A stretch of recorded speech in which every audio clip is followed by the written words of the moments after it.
Good morning students. हम part 20 कर रहे थे। पार्ट का नाम था ईर्ष्या तू न गई मेरे मन से, जो रामधारी सिंह दिनकर द्वारा रचित एक निबंध है। इसमें लेखक ने ईर्ष्या की उत्पत्ति का कारण एवं उससे होने वाली हानियों का मनोवैज्ञानिक विश्लेषण किया है। साथ ही ईर्ष्या से विमुक्ति का साधन भी प्रस्तुत किया है। उससे मुक्ति कैसे प्राप्त की जा सकती है यह भी बताया है। ईर्ष्यालु व्यक्ति असंतोषी प्रवृत्ति के होते हैं। वे भगवान द्वारा दिए गए उपवन अर्थात सुख सुविधाओं को पाकर उसका आनंद या उसका धन्यवाद करने के विपरीत इस चिंता में मग्न रहते हैं कि मुझे बड़ा उपवन अर्थात अधिक सुविधाएं क्यों प्राप्त नहीं हुई।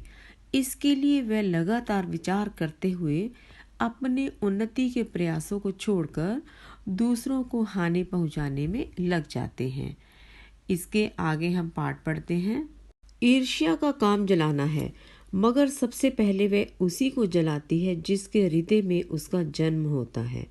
आप भी ऐसे बहुत से लोगों को जानते होंगे जो ईर्ष्या और द्वेष की साकार मूर्ति हैं, अर्थात जो ईर्ष्या से भरे पड़े हैं और जो बराबर इस फिक्र में ही रहते हैं कि कहाँ सुनने वाले मिले कि अपने दिल का गुबार निकालने का मौका मिले। अपने मन के अंदर जो ईर्ष्या के भाव हैं वह किससे साझा करें। श्रोता मिलते ही उनका ग्रामोफोन बजने लगता है, रिकॉर्ड प्ले हो जाता है और वे बड़ी ही होशियारी के साथ एक एक कांड इस ढंग से सुनाते हैं कि मानो विश्व कल्याण को छोड़कर उनका और कोई ध्येय नहीं हो, उनका उद्देश्य कोई और है ही नहीं। मगर जरा उनके अपने इतिहास को भी देखिए और समझने की कोशिश कीजिए कि जब से उन्होंने इस सुकर्म का आरंभ किया है, जब से उन्होंने निंदा करना शुरू किया है, तब से वे अपने क्षेत्र में आगे बढ़े हैं या पीछे हटे हैं। यह भी कि अगर वे निंदा करने में समय और शक्ति का अपव्यय नहीं करते, अगर वह निंदा करने में समय बर्बाद नहीं करते, तो आज उनका स्थान कहाँ होता। चिंता को लोग चिता कहते हैं। जिसे किसी प्रचंड चिंता ने पकड़ लिया है, घोर चिंता ने पकड़ लिया है, उस बेचारे की जिंदगी खराब हो जाती है। किंतु ईर्ष्या शायद चिंता से भी बदतर चीज है, बेकार चीज है, ज्यादा खराब चीज है, क्योंकि वह मनुष्य के मौलिक गुणों को ही कुंठित बना डालती है। मृत्यु शायद फिर भी श्रेष्ठ है बनस्पत इसके कि हमें अपने गुणों को कुंठित बनाकर जीना पड़े। ईर्ष्या से मनुष्य का विकास रुक जाता है। चिंता दग्ध मनुष्य समाज की दया का पात्र है।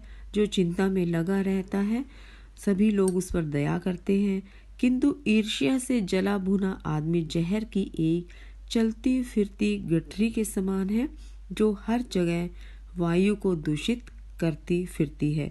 वह जहाँ भी खड़ा होता है निंदा ही करता है।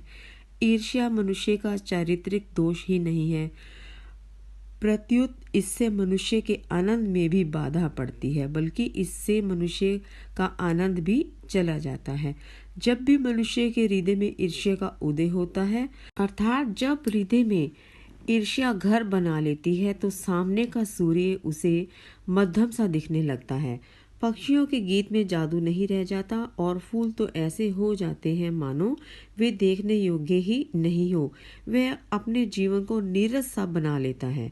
आप कहेंगे कि निंदा के बाण से अपने प्रतिद्वंद्वियों को बेध कर हंसने में एक आनंद है, और यह आनंद ईर्ष्यालु व्यक्ति का सबसे बड़ा पुरस्कार है। मगर यह हंसी मनुष्य की नहीं, राक्षस की हंसी होती है, और यह आनंद भी दैत्यों का आनंद होता है। जो व्यक्ति अपने विरोधियों की निंदा करके हंसता है वह राक्षस के समान होता है, और उससे प्राप्त आनंद भी राक्षसों का ही होता है। जो पाठ का शेष भाग हम कल पढ़ेंगे। धन्यवाद।